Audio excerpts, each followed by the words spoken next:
हमने last class में start किया था मस्कुलोस्केलेटल डिसऑर्डर, राइट, जिसमें हमने सबसे पहले लंबर स्पॉन्डिलाइसिस देखा था। जिसमें लंबर स्पॉन्डिलाइसिस में हमने देखा था कि क्या क्या कंडीशंस हो सकती हैं। एक तो डीजेनरेटिव कंडीशंस, जो क्या करती है, धीरे धीरे समय के साथ विकसित होती है, राइट। इस स्थिति को स्पाइनल ऑस्टियोआर्थराइटिस भी कहते हैं, राइट। ऑस्टियोआर्थराइटिस मीन्स जिसमें बोन का डीजेनरेशन होना स्टार्ट हो जाता है, बोन का घिसाव होना शुरू हो जाता है, राइट, जिससे आपके फ्लेक्सिबिलिटी का जो लेवल है वो कम हो जाता है। इस प्रकार की जो क्षति होती है तो इसको क्या कहा जाता है, या तो डिस्क प्रोलैप्स कहा जाता है, डिस्क हर्निएशन या स्लिप डिस्क का कारण बन सकता है। इस कंडीशन में ये सारे कंडीशंस क्रिएट हो सकते हैं। और लंबर स्पॉन्डिलाइसिस की एक सामान्य विशेषता है, राइट। इसमें हमने देखा था क्या क्या कारण हो सकते हैं, इसके जोखिम क्या क्या हो सकते हैं, फिर किस तरीके से इसके सिम्टम्स दिखाई देते हैं, और उसके बाद फिर इसका यौगिक ट्रीटमेंट क्या क्या किया जा सकता है। उसके बाद आगे आज हम देखेंगे prolapsed intervertebral disc, right, prolapse intervertebral disc.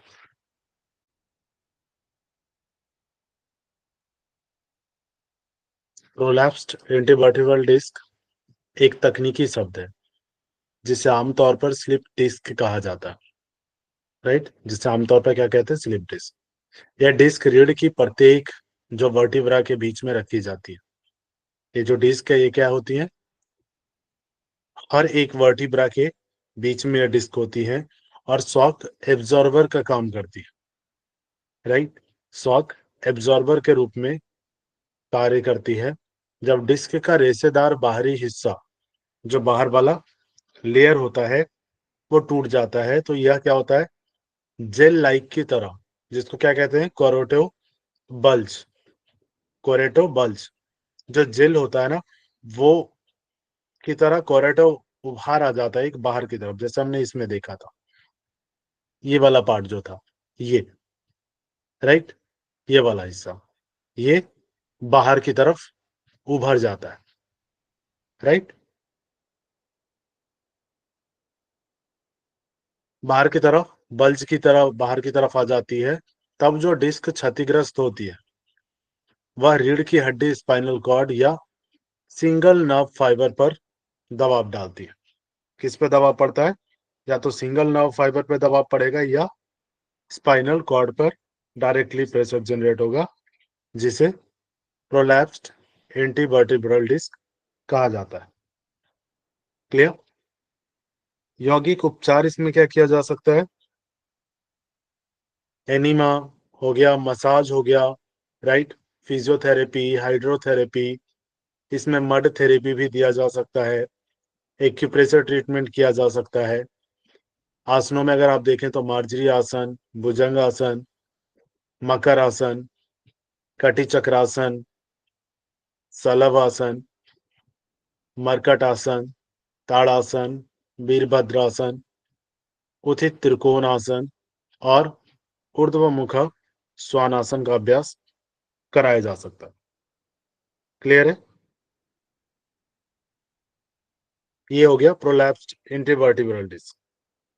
Next जो है दैट इज सर्वाइकल स्पॉन्डिलाइसिस, गर्दन संबंधी स्पॉन्डिलाइसिस जिसको कहते हैं सर्वाइकल, राइट। सर्वाइकल की जो बोन होती है उसी से रिलेटेड है। सर्वाइकल स्पॉन्डिलाइसिस उम्र संबंधित वियर और टीयर वाली जो एक सामान्य शब्द है, जो आपके नेक में स्पाइनल डिस्क को प्रभावित करती है। जो नेक में डिस्क है ना, उसको प्रभावित करती है।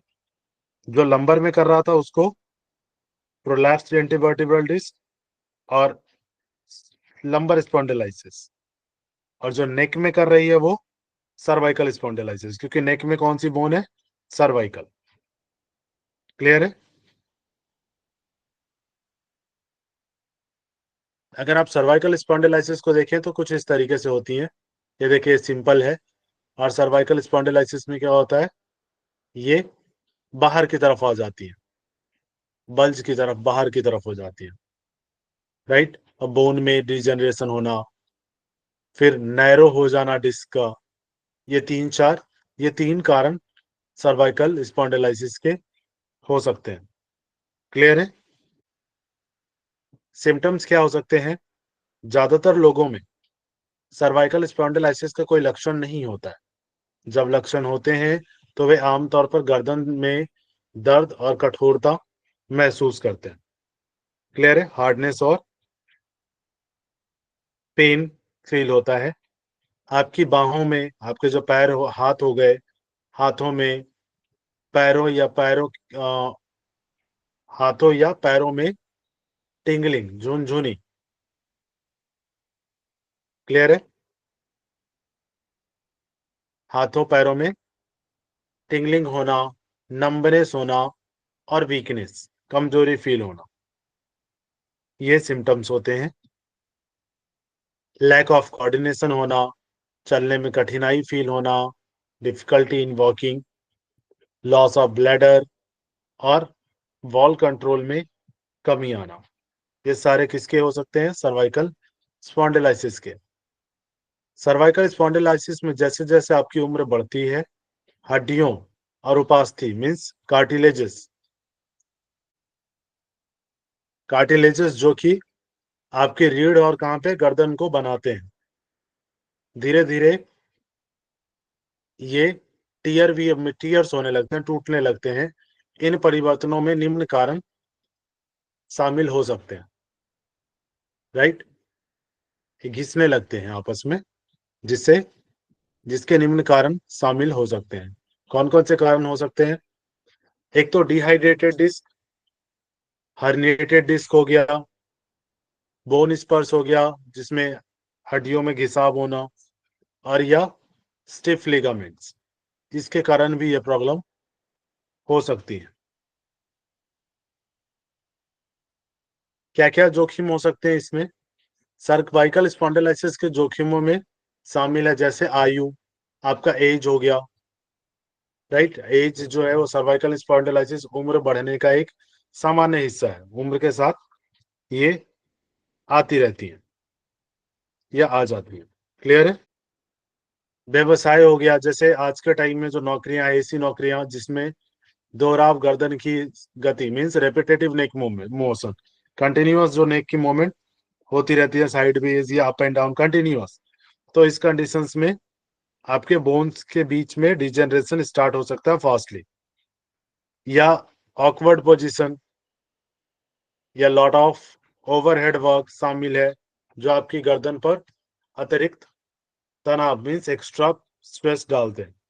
आज के जॉब्स हैं जैसे लैपटॉप पे लोग होते हैं, है ना, कंप्यूटर वाले जो जॉब्स हैं उस पे कंटिन्यूअस एक ही स्थिति में बने होते हैं। सर मेरा क्वेश्चन है। हाँ। सर मैंने अभी ना मतलब एमआरआई कराई थी, तो उसमें मेरा स्पाइन में ये बोला कि मेरा कैल्शियम खत्म हो गया। तो सर ऐसा तो मुझे तो नहीं लगता है कि मेरा कैल्शियम, अगर मुझे कैल्शियम खत्म होता तो सर मैं ज्यादा टाइम बैठ भी नहीं पाती थी। ये जरूरी नहीं है ना। बोन का अगर डिजेनरेशन हो रहा है, आपने चेक जी क्यों कराया था? सर, चेक मैंने इसलिए कराया था कि मेरे को थोड़ा सा पेन होता था पेन हो चेस्ट रहा के टाइप है? में, चेस्ट में होता था सर पेन, तो मैंने पूरा ही कराया फिर। तो सर उससे मेरा क्या हुआ कि हार्ट में भी मेरा सब कुछ नॉर्मल आया, और मेरा सिर्फ ये तिल्ली बढ़ी हुई आई है। तो फिर डॉक्टर्स ने बोला कि तुम्हारी तिल्ली बढ़ने का कारण तो लीवर होता है, कि लीवर हम्म। से इफेक्ट है। तो मैंने कहा ठीक है, लेकिन ये सर ये बोल रहे डॉक्टर ने, फिर एक डॉक्टर ने जो हड्डी वाले को चेक कराया, उन्होंने ये बोला ऑर्थोपेडिक्स ने कि आपकी जो है ना स्पाइन का कैल्शियम खत्म हो गया। पर सर ऐसा मुझे कुछ नहीं लगता, ना ही मेरी स्पाइन में कोई पेन है, कुछ नहीं है सर। एक चीज हो सकता है कि अभी आपको फील नहीं हो रहा हो, है ना, जी ये जरूरी नहीं है। देखिए, आपको ये चीज लगता है जैसे जो लंबर स्पॉन्डिलाइसिस वाली जो पोजीशन होती, ये प्रॉब्लम है, ये स्टार्टिंग में आपको पता नहीं चलता है जी ना। सर। आप, लेकिन सर 2-1 साल हो गए, अब तो मुझे कोई प्रॉब्लम ही नहीं होती उसमें सर। हो सकता है नॉर्मल हो गया हो ना, ये जरूरी नहीं कि अगर कम हुआ हो तो परमानेंट कम ही रहेगा, जी सर, है ना। जी जी तो आपके डाइट पे डिपेंड करता है, उन्होंने मेडिसिन दी होंगी कैल्शियम की, आयरन की, जी सर, जी, जी। तो वो उसी हेलो के लिए सर। दिया जाता है ताकि जो डेफिशिएंसी हो रहा है उसको रिकवर किया जा सके, जी सर, जी। है ना। जी सर, कभी और कभी कभी कभी कभी गैस की वजह से भी चेस्ट में पेन होता है।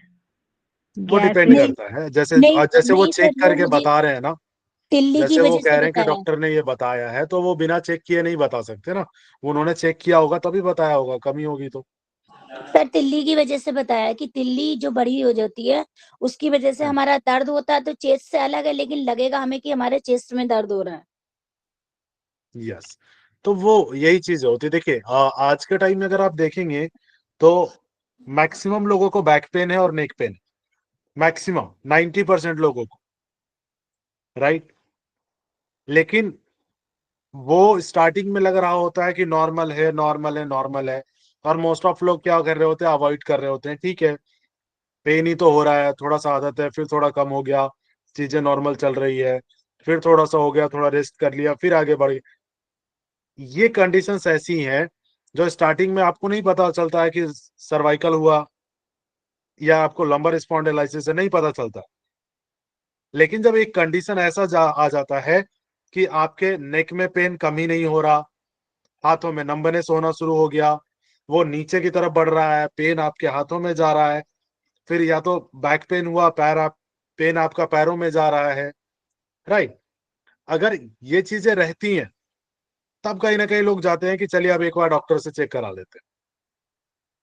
तब जाके कहीं ना कहीं डॉक्टर कहता है कि आपको लंबर स्पॉन्डिलाइसिस है या तो सर्वाइकल है, राइट। और जी फिर वो सर। कंडीशन ऐसी हो चुकी होती है कि वो फिर डायरेक्टली कहेगा या तो आप 3 महीने बेड रेस्ट करिए।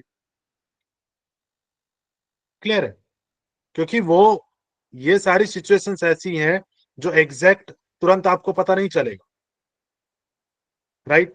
कुछ देर के लिए पेन हुआ, खत्म हो गया। जब तक वो पेन आपको रेगुलर ना रहने लग जाए, कंटिन्यूअस आपको जब फील ना कराने लग जाए कि अब आप चलने लायक नहीं बचे हैं, अब आप हाथ उठाने लायक नहीं बचे हैं, नेक मूवमेंट करने लायक नहीं बचे हैं, तब आपको लगता है कि अब दिक्कत है। स्टार्टिंग में नहीं फील हो रहा होता। क्लियर है। तो ये सारी चीजें ऐसी है जो स्टार्टिंग में फील नहीं होती है। अब बोन का डिजनरेशन स्टार्टिंग में नहीं पता चल जाता है आपको, जी सर। जब ज्यादा हो जाता है तब आपको पता चलता है कि बोन का डिजनरेशन हुआ, राइट ना। तो ये कंडीशंस ऐसी हैं कि तुरंत पता नहीं चलती हैं। क्लियर है। Clear sir. देखिए कोई नेक में चोट भी लगा हो, पुरानी गर्दन की चोट होती है, प्रीवियस नेक इंजरीज रही हो कोई, तब भी सर्वाइकल स्पॉन्डिलाइसिस का खतरा काफी बढ़ जाता है। या आनुवांशिक कारण, कुछ परिवारों में कुछ व्यक्ति समय के साथ इनमें से अधिक परिवर्तनों का अनुभव करेंगे जबकि अन्य नहीं करेंगे। काफी ज्यादा चेंजेस उनको फील होते हैं, काफी ज्यादा पेन फील होना, राइट। फिर स्मोकिंग हो गया, राइट। स्मोकिंग भी कई बार क्या होता है, पेन में वृद्धि करने का काम करता है, बढ़ाने का काम करता है। ट्रीटमेंट क्या कर सकते हैं, सूर्य नमस्कार हो गया, ठीक है, भुजंग आसन, ताड़ासन, सर्पासन, टिटिव आसन, ये एडवांस आसन है, इसको ना भी किया जाए तो ऐसा हर कोई नहीं कर सकता। वालासन हो गया, मत्स्य आसन, अर्ध नौका आसन हो गया, फिर अर्ध सलभ आसन हो गया, शशांक भुजंग आसन हो गया, अर्ध मस्तेंद्रासन हो गया, धनुरासन, मार्जरी, सेतुबंध आसन, मकर आसन, योग निद्रा, इसका अभ्यास करा सकते हैं, राइट। क्लियर हो गया। इसमें कौन से आसनास नहीं करवाएंगे, बैक बेंटिंग वाले सर। नहीं, जिसमें ये नेक आगे को फॉरवर्ड बेंड झुकने हो, वाले, आगे के झुकने वाले नहीं कराएंगे फॉरवर्ड सर। बेंटिंग वाले नहीं करेंगे। जिसमें भी नेक आपकी फॉरवर्ड मूव हो रही है, उन आसनों को अवॉइड करेंगे, ठीक है। ये आपको नीचे की सावधानियां तरफ रखनी। ऑफिस में, नीचे की तरफ नहीं आना चाहिए ना, नेक नीचे की तरफ वाले हाँ, आसन है ना नेक सर। इस तरीके से नहीं होना चाहिए ना, हाँ, ये आगे नहीं को होना चाहिए, झुकने डाउन वाले नहीं नहीं होना होने चाहिए। चाहिए। हम्म। आगे ठीक को है। झुकने वाले नहीं होने चाहिए ना, नेक को झुकना जिससे नहीं कि चाहिए। उस पे तनाव आए, जिससे कि उस पे तनाव आए, स्ट्रेचिंग होए, वो नहीं यस। करना चाहिए। स्पाइन पे जो स्ट्रेचिंग होए अब वो मुझे नहीं करना सविता जी बताएंगी ऐसे कौन से आसन है जिसमें नेक फॉरवर्ड आ रहा है। सविता जी हैं क्लास में। चाहिए। सर मैं बताओ। जी सर। नहीं, आपकी हाँ, और भी ये तो है ना सभी क्लास पादहस्तासन में। है ना। पा, हाँ, जी, हस्तासन है ना, पादहस्तासन उसमें हो भी गया, ये होता है। और हाँ, फॉरवर्ड बेंडिंग होती है, ठीक है। पश्चिमोत्तानासन में भी मतलब हो जाता है। पश्चिमोत्तानासन, या फिर हम भूनमनासन करते हैं, यस ठीक उसमें है। भी। पल्लवी जी एक आसन बताइए। हाँ जी सर, जो हम पादहस्तासन तो हो गया। पश्चिमोत्तान भी उन्होंने बता दिया, उसके आगे जी, सर जानुशिरासन। सूक्ष्म क्रिया भी तो नहीं हो होती है गया ना दोनों, हाँ। सलभ आसन कर सकते हैं क्या? कर सकते हैं ना सर, बैक में जाती है ना बैंड। अरे वाह, तो फिर नेक वहां फॉरवर्ड बैंड नहीं हुआ जब पैर पीछे जाएगा? हलासन, नॉट सलभ, हलासन। हलासन, सर्वांगासन। हलासन, सर्वांगासन, सेतुबंध आसन कर सकते हैं क्या? नहीं कर सकते। चलिए, कह रहे हैं नहीं कर सकते हैं तो ठीक है, अवॉइड करेंगे। हाँ, तो सर सेतुबंध भी नहीं कर अवॉइड करें। सकते, चिन लॉक की पोजीशन आती है, इसीलिए नीचे की तरफ नेक जाती है। हाँ, चिन लॉक हो रहा है ना, चिन लॉक ही तो नहीं होना चाहिए, ठीक है, नहीं तो उसको चक्कर आ सकते हैं, ठीक है। ये आसनास का अभ्यास आपको नहीं करना है, डन। सर एक बात आप बताइए, जिनको हाई ब्लड प्रेशर है, जैसे उनको ये बोलते हैं, क्या नाम है इसका, ये शशकांक आसन जो चाइल्ड पोज रहता है वो करा सकते हैं, सेतुबंध आसन। लेकिन जिनको नी पेन है फिर उनको वो आप आसन तो करा नहीं सकते, फिर उसके उसमें कौन सा रहेगा आसन? नी पेन में जैसे सेतुबंध तो उनका, करवा ही सकते हैं ना, क्या दिक्कत हो गई? हाँ सेतुबंध करा सकते हैं। और अगर चाइल्ड पोज ही करवाना है आपको तो फिर चेयर पे बैठा के करा दीजिए। हाँ सर, लेकिन शवासन उनका कर थोड़ा सा लीजिए, शवासन तो बेस्ट है ना सर। शवासन है, योग निद्रा है, एक चीज हमेशा मेडिटेशन है। ध्यान रखिए, अगर किसी भी पेशेंट को कोई भी आसन करा रहे हैं तो आप हमेशा ये ध्यान रखेंगे कि उस आसन को कितना कंफर्टेबल बनाया जा सकता है उस पर्सन के लिए। क्लियर है? ये जी जरूरी सर। नहीं कि अगर मुझे माउंटेन पोज कराना हो और किसी से माउंटेन पोज नहीं हो रहा है तो उसको माउंटेन पोज करा ही देंगे, किसी चीज का सपोर्ट भी तो ले सकते हैं। यस या नो? हाफ ही कराएंगे, नहीं यस सर। कराएंगे फुल, उसको फील तो हो। अब आपने उसको फुल फील पूरा तो करवा दिया, लेकिन जिसके लिए करवाया पता चला उसके उल्टा हो गया, उसको और पेन बढ़ गया। Yes sir. तो आपको ये समझना पड़ेगा कि क्या मुझे हाफ करवाना था या फुल करवाना था, है ना? तो आप हर सिचुएशन में अपना दिमाग भी लगाएंगे और यथाशक्ति उसको करना होगा नहीं मॉडिफाई सर, करेंगे। उसकी उसकी ठीक है, कैपेसिटी के अनुसार करना होगा। बिल्कुल उसके अकॉर्डिंग कराएंगे ना आप, ऐसा नहीं कि मैंने यहाँ पे लिखा है या किसी में हमने पढ़ लिया। इसीलिए तो कहते हैं कि अधूरा ज्ञान ज्यादा खतरनाक होता है, कई यस बार सर। ज्ञान भी खतरनाक हो जाता है ज्यादा। लेकिन कि पेशेंट की स्थिति को देखते हुए कराएंगे कि वो किस पोजीशन का पेशेंट है। परफेक्ट, आपको आसन बता दिया गया है ना? मोस्ट ऑफ लोग आज के टाइम में जो देखिए शेयर हो रहा है वो यही हो रहा है, क्या करना चाहिए, कोई ये नहीं बता रहा क्या नहीं करना चाहिए, है ना? तो आप बस, मोस्ट ऑफ लोग देखेंगे आप, जो कभी ऐसा होता भी है कि पढ़ के गए और उसको करवा दिया, नहीं, पढ़ाई से ही सब कुछ नहीं हो जाता है। आपको पता है कि वो करवाना है, लेकिन सामने वाले को देखेंगे भी तो सही, कंडीशन क्या है, आप अपना भी तो दिमाग लगाएंगे। यस क्लियर है? सर। आजकल तो सर सभी थेरेपी लोग मोबाइल वो यूट्यूब पर देखकर ही आसन कर ले रहे हैं, किसी को उन ट्रेनर वो की बहुत जरूरत ज्यादा ही नहीं खतरनाक होती। है, ठीक है, वो ज्यादा खतरनाक है जो यूट्यूब से देख के कर रहे हैं ना, क्योंकि आपको ये नहीं पता क्या नहीं कराना है, आपको ये नहीं पता कितना करना है, आपने जी सिर्फ ये देखा है कि करना है। क्लियर है? और क्योंकि आप बिगिनर होते हैं, बिगिनर में पता ही नहीं चलता है कि कितना करना था, वो उनको लगता है कि सामने वाले ने पूरा करके दिखाया, मुझे भी पूरा करना है। और सिर्फ सर फिर कहते हैं कि योगा की वजह से हमारी ना और सेहत खराब होगी। बहुत लोग मुझे भी मिलते हैं ऐसे जो कहते हैं कि सर कम होने की बजाय बढ़ गया, मैं कि गलती आपकी है। आप योगा को दोष नहीं दे सकते, ना ही ट्रेनर्स को दोष उस कंडीशन में दे सकते हैं अगर आपको ट्रेनर ने करवाया वो चीज। नहीं क्लियर है? सर, मैं इसके बारे में बोलना चाहूंगी सर। एक्चुअली क्या, जब मेरी क्लासेस चल रही थी इसी चीज की, योगा की, तो सर हम लोग को जो ट्रेनर थे वो कराते थे सर, उसकी वजह से सर मेरे हार्मोन सारे डिस्टरबेंस हो गए, वेट भी देखिए, मैं घटा यही सर। चीज कहता हूँ ना कि आपका फर्क होता है एक क्वालिफाई होने में, राइट, और एक अनुभव होने में, एक्सपीरियंस होने में।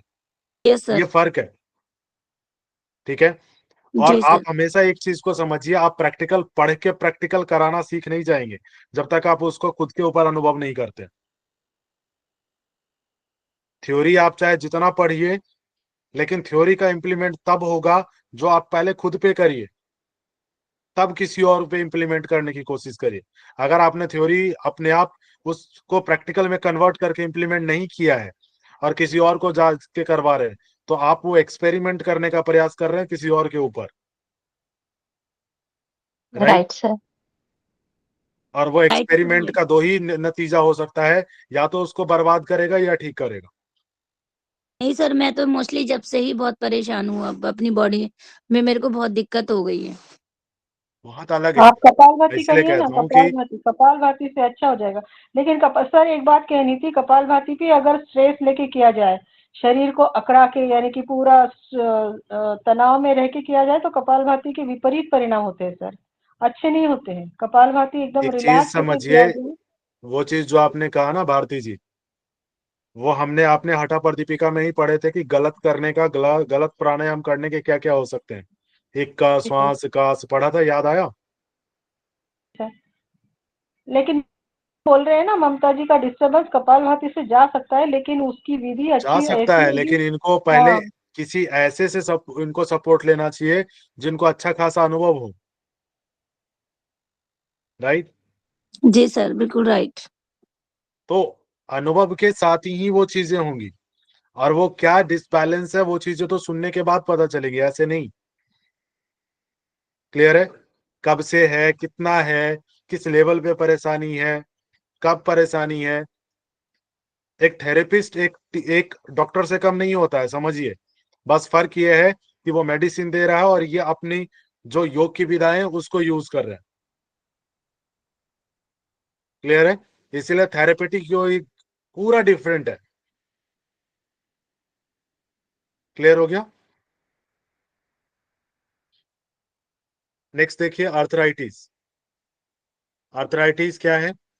विभिन्न प्रकार के गठिया विभिन्न प्रकार के दर्द का कारण बन सकते हैं। ये भी डिफरेंट डिफरेंट टाइप्स के होते हैं, जिसमें आर्थराइटिस संबंधी रोग दुर्बल करने, जीवन को बदलने वाले दर्द का कारण बन सकते हैं। ये बहुत ज्यादा हो सकता है।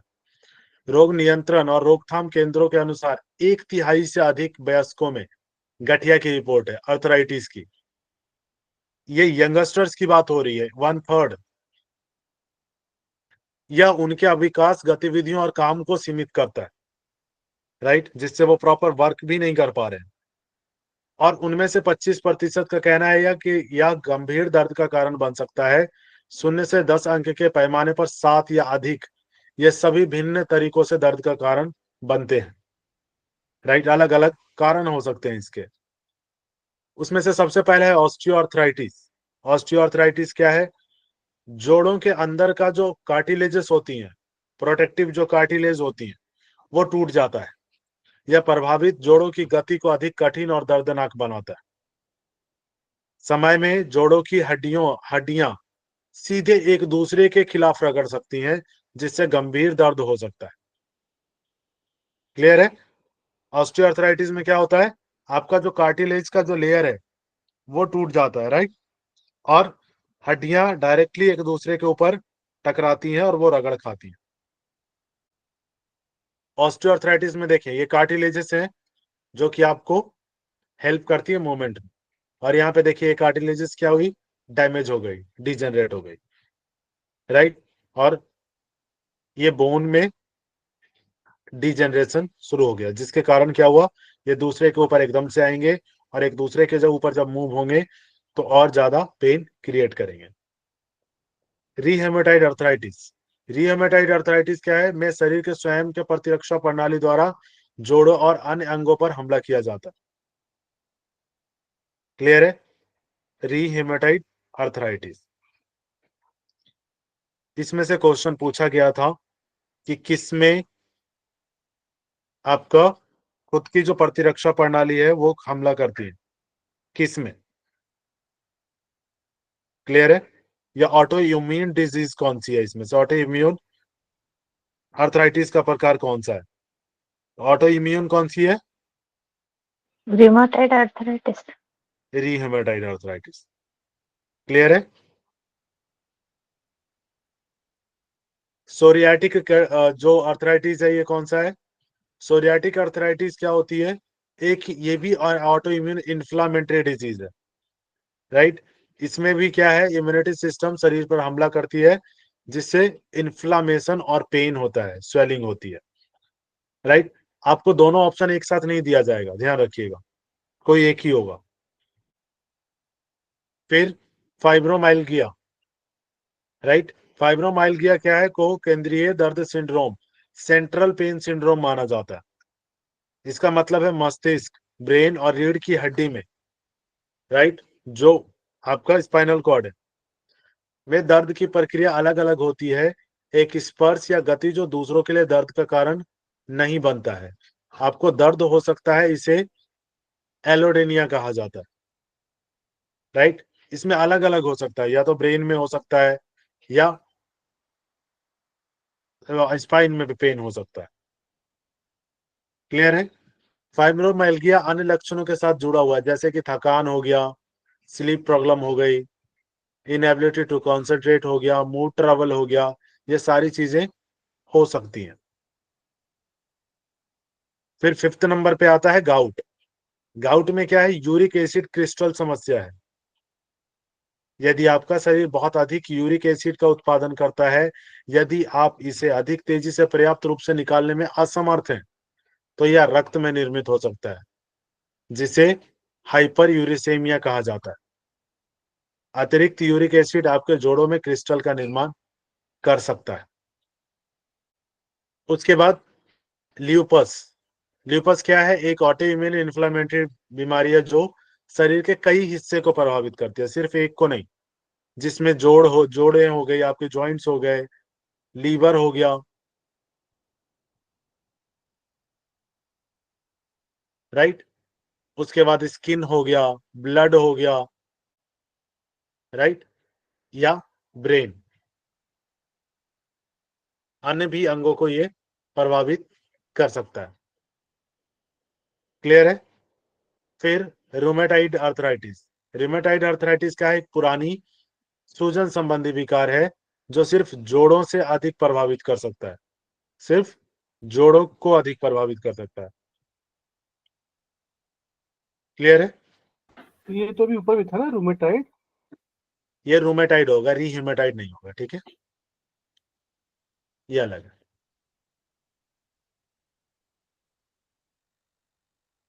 रूमेटॉइड होगा,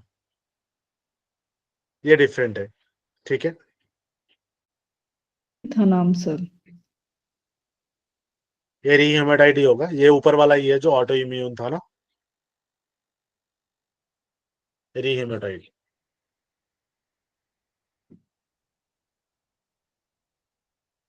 क्लियर है? अब एक एक करके हम इसको एक्सप्लेनेशन देखेंगे क्या क्या होती है। ये हमने सिंपल पढ़ लिया, अब इसको एक्सप्लेनेशन देख लेते हैं क्या कह रहा है। रीहेमेटाइड जो हमने ऊपर देखा इन्फ्लामेटरी था, जो कि ऑटो इम्यून डिजीज था। ये मोस्टली क्या करती है? आपके जॉइंट्स को ज्यादा इफेक्ट करती है, जो भी जॉइंट्स है उनको ज्यादा इफेक्ट करती है, राइट? ये कब होती है? जब आपकी प्रतिरक्षा प्रणाली गलती से आपके शरीर के ऊतकों, जो टिश्यूज है, उस पे हमला करती है। ये कुछ इस तरीके से होती है, ये देखिए, ये आपके हाथ के फिंगर्स में इस तरीके से टेढ़ी मेढ़ी हो जाती है आपकी फिंगर्स। क्लियर है? ये पैरों के फिंगर्स में या हाथों के फिंगर्स में मोस्टली देखने को मिलता है। क्लियर है? ये कार्टिलेजेस डिजेनरेट हो जाती हैं, राइट? ये जो आपकी जो साइनोवियल मेम्ब्रेन होती है ये काफी ज्यादा थिक हो जाती है, राइट, जिसके कारण ये होता है। सिम्टम्स कैसे दिखेंगे इसके? टेंडर, वार्म, स्वेलन जॉइंट्स होंगे, काफी ज्यादा स्वेलन जॉइंट्स होंगे, joint stiffness that is usually worse in the morning and after inactivity, fatigue, fever and weight loss. एक क्वेश्चन आया था इसका, मुझे देखना पड़ेगा शायद कौन से टाइम पे रहा है, कि किस आर्थराइटिस में, राइट, किस प्रकार के आर्थराइटिस सुबह के समय ज्यादा स्टिफनेस फील कराता है। क्लियर है? सुबह के समय जो कि अकड़न होती है किस प्रकार के आर्थराइटिस में होती है? तो वो किस में होती है? रूमेटिक। रीहेमेटाइड में। क्लियर है? इस तरीके से याद रखेंगे इसको। स्टार्टिंग में सबसे पहले ये छोटे छोटे जो जॉइंट्स है उसको प्रभावित करते हैं, जैसे फिंगर्स हो गई, पैर के जो फिंगर्स हो गए उनको ज्यादा प्रभावित करती है, राइट। उसके बाद ज्यादातर मामलों में लक्षण आपके शरीर के दोनों तरफ समान जोड़ों में होते हैं, दोनों तरफ हो सकते हैं। रियोमेटाइट गठिया कई बार क्या होती है, नॉन जॉइंट्स स्ट्रक्चर को भी प्रभावित कर सकते हैं, जैसे स्किन हो गया, आईज, लंग्स, हार्ट हो गया, किडनी हो गया, सलाइवरी ग्लैंड्स हो गई, नर्व टिश्यूज हो गए, राइट, और बोन मैरो, ब्लड वेसल्स, इनको भी प्रभावित कर सकती हैं। अब रियोमेटाइड अर्थराइटिस और ऑस्टियो अर्थराइटिस में क्या डिफरेंस है?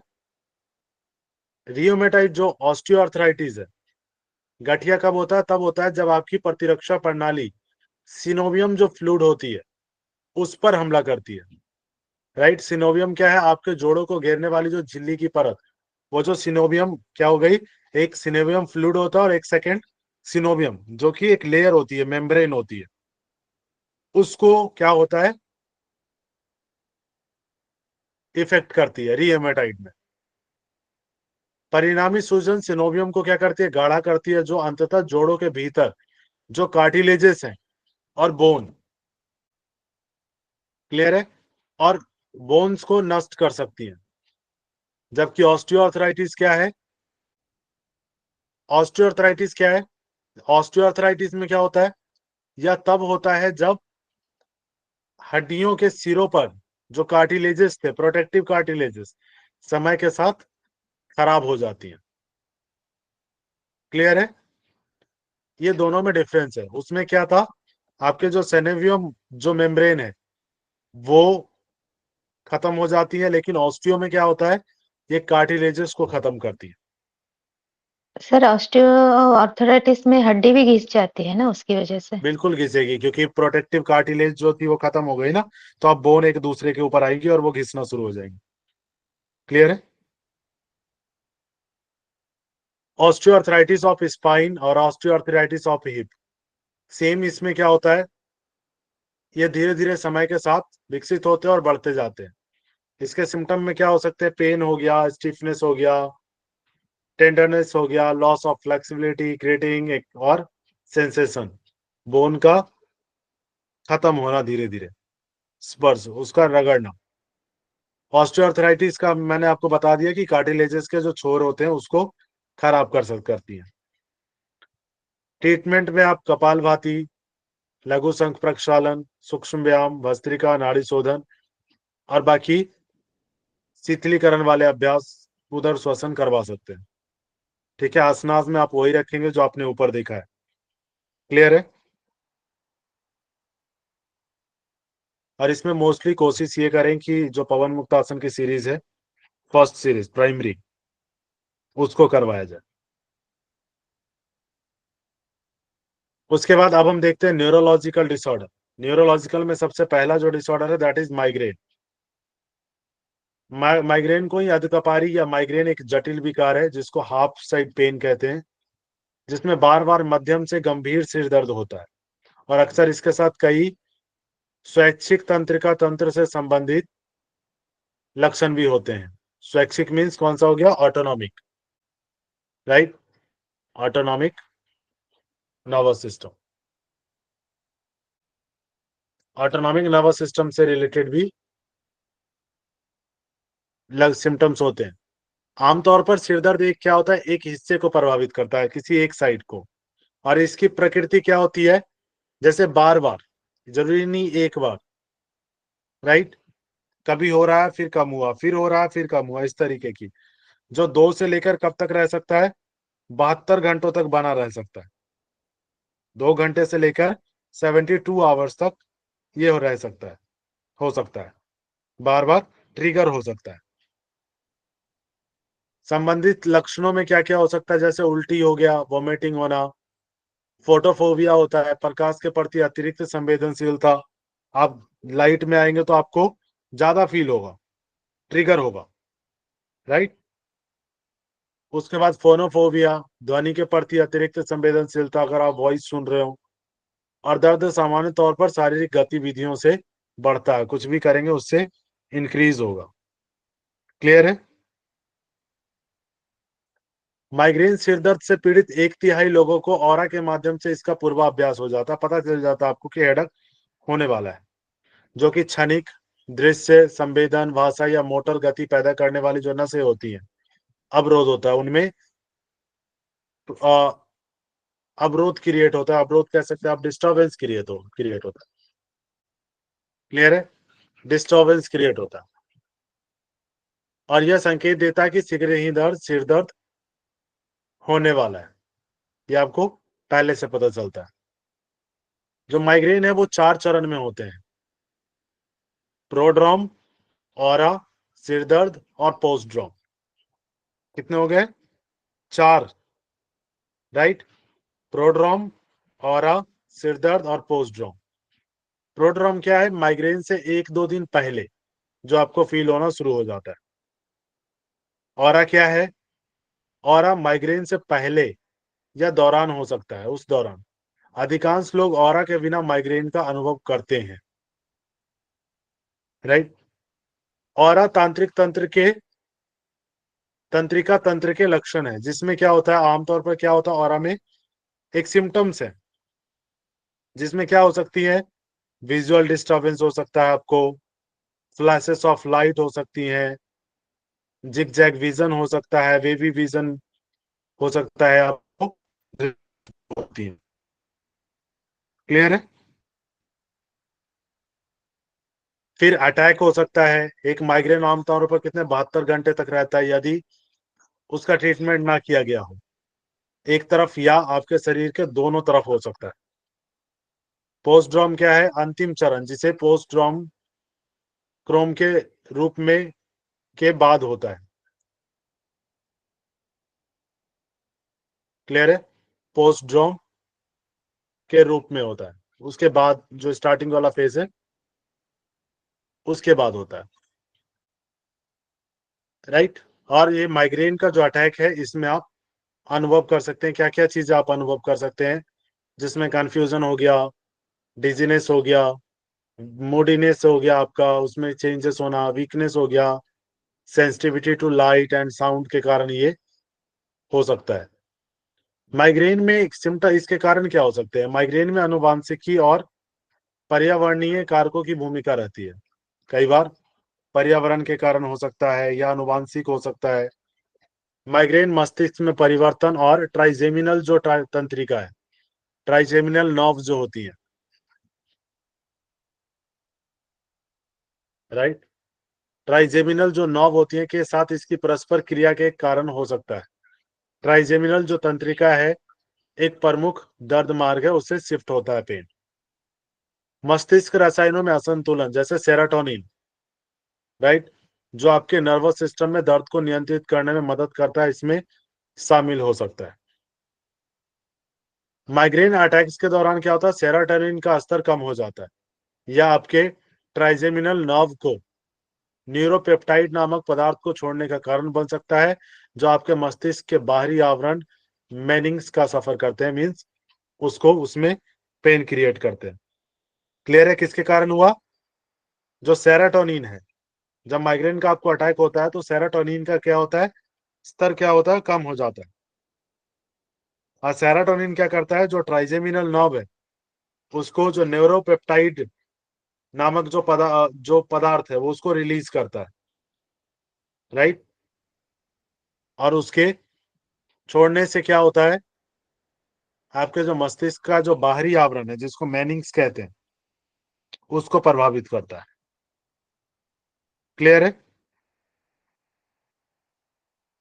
अब माइग्रेन के अलग अलग कारण हो सकते हैं, ये हमने ऊपर ऑलरेडी देखा है, राइट। किसी को ये हो सकता है कि पर्यावरण के कारण हो रहा हो, है ना, आसपास के जो वेदर है उसके कारण हो सकता हो, या आप खान काफी देर साउंड में रह खान सकते। पान भी इफेक्ट करता है ना सर? खान पान हाँ, भी खान बहुत पान ज्यादा। इफेक्ट करती है, बिल्कुल करती है चीजें, राइट। आपका स्लीप पैटर्न आपको डिसाइड कर रहा है, वर्किंग पैटर्न कर रहा है, आपकी दिनचर्या कैसी है, ज्यादा शोर में तो नहीं है, ज्यादा देर आप कंटिन्यूअस वॉच तो नहीं कर रहे हैं, लैपटॉप में नहीं है, कंप्यूटर में, इस तरीके से। तो ये सारी चीजें कारण हो सकती हैं। क्लियर है? सर और स्ट्रेस ये हो नर्वस, सकता है इसका कारण? बिल्कुल हो सकता है। आप अब एक चीज देख लीजिए, नर्वस सिस्टम से रिलेटेड है, तो अगर नर्वस सिस्टम में किसी भी चीज से प्रेशर आया तो वो क्रिएट हो सकता है। क्लियर हुआ? जी सर। ट्रीटमेंट में क्या करा सकते हैं, पादस्थ आसन हो गया, सेतु बंद आसन, बाल आसन, मार्जरी आसन, पश्चिमोत्तान, अधोमुख श्वान, पद्मासन, शवासन, उत्तानासन, जानुशीरासन, मस्तेंद्रासन और वीरासन। अब आप इसमें से एक कॉमन चीज बताइए कि इन सभी आसनों में ऐसा क्या है कि यही आसन कर रहे हैं। Forward bending. हाँ sir, forward bending. Forward bending, blood का सर्कुलेशन कहाँ जाएगा? ब्लड फ्लो, आपका ब्लड फ्लो जो है ब्रेन। हमारा ब्रेन की तरफ। वो मुंह की तरफ परफेक्ट। आता है। तो जो नर्व्स तो जो आपके इसमें ट्रेवल कर रही हैं, है ना, सर इसमें ये होता है क्या सर कि ब्रेन को ब्लड सप्लाई कम हो जाता है, इसलिए ब्रेन ये हो जाता है, ज्यादा दर्द करने वो लगता है? नर्व्स जो है ना वो कॉन्ट्रेक्शन होना शुरू करते हैं। क्लियर है? सबसे ज्यादा आपकी शवासन नर्व्स, बेनिफिट करता है। बिल्कुल। शवासन। अगर आपका जो ब्लड है वो प्रॉपर अगर ब्रेन तक पहुंचेगा तो ब्रेन की एफिशिएंसी बढ़ जाएगी ना। क्लियर हुआ? सर भ्रामरी प्राणायाम भी बहुत अच्छा वो काम करता है सर, इसमें भ्रामरी, अनुलोम बिल्कुल कर विलोम, सकते हैं, भ्रामरी भी कर सकते हैं, बिल्कुल। ओंकार, ठीक है, ओंकार लिखा हुआ है से। ऑलरेडी ना। कुंजल हाँ हो सर। गया, नेति हो गया, शंख प्रक्षालन, भस्त्रिका, भ्रामरी, नाड़ी शोधन, योग निद्रा, इन सभी का अभ्यास कर सकते हैं आप। क्लियर हुआ? सर इसमें और नाक में मतलब वो डालना, मतलब घी डालना बहुत ही बेनिफिशियल रहता है, हाँ, उसको क्या बिल्कुल होता बोलेंगे? नस्य। है, हाँ नस्य कहते हैं उसको, पहले नस्य, आयुर्वेदा में उसको नस्य कहते हैं। ठीक है, अलग अलग प्रकार के उसमें भी थोड़ा सा ऑयल होता था, डिफरेंट डिफरेंट टाइप के, तो उसके अकॉर्डिंग डाला जाता था।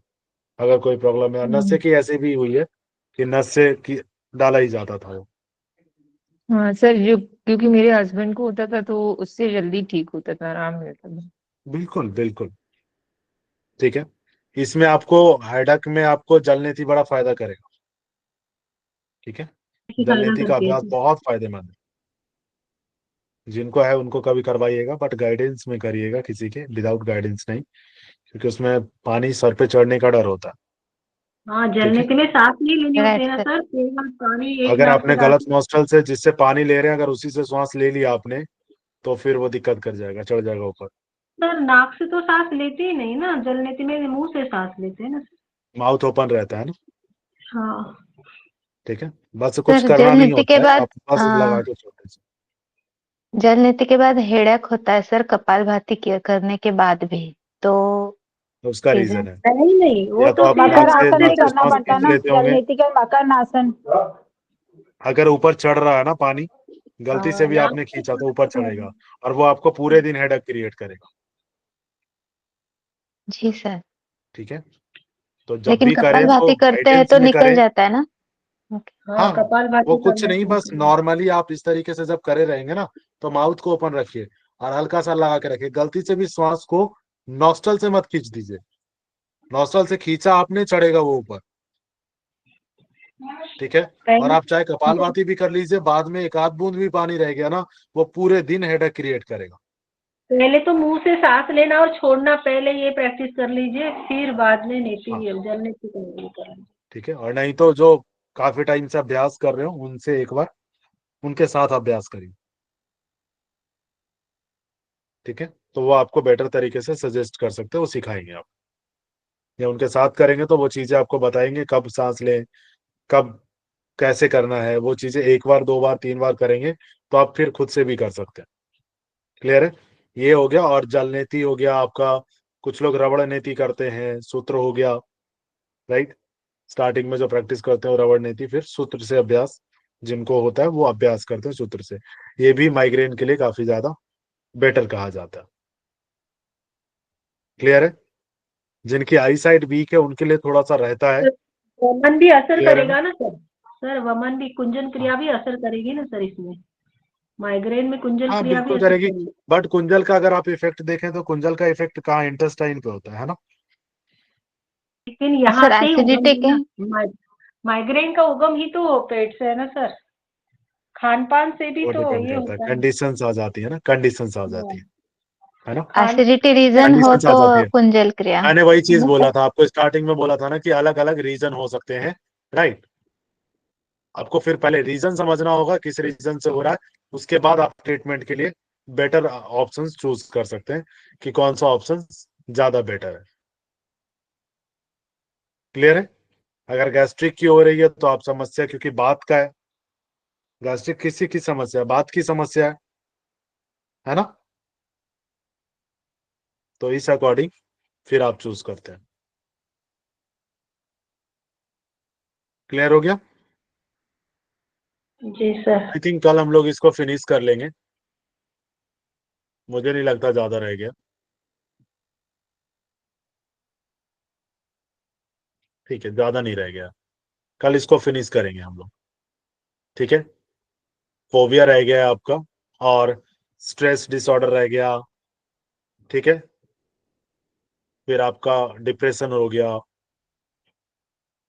फिर आपका इसमें एपिलेप्सी आ जाएगा नर्वस सिस्टम में। कल हम लोग एक तो टेंशन पढ़ेंगे, तनाव, फिर हम लोग देख लेंगे इसमें आपका एपिलेप्सी आ जाएगा, जिसको दौरे की शिकायत कहते हैं। एपिलेप्सी हो गया, उसके बाद फिर न्यूरोसिस हो गया। क्लियर है? फिर एनेक्सिटी आ गया आपका, चिंता विकार, और फिर लास्ट में डिप्रेशन आ गया। क्लियर है? इनको देख के फिर कंप्लीट हो जाएगा हमारा, राइट। उसके बाद फिर मैं आपको क्वेश्चंस करवा दूंगा इसका।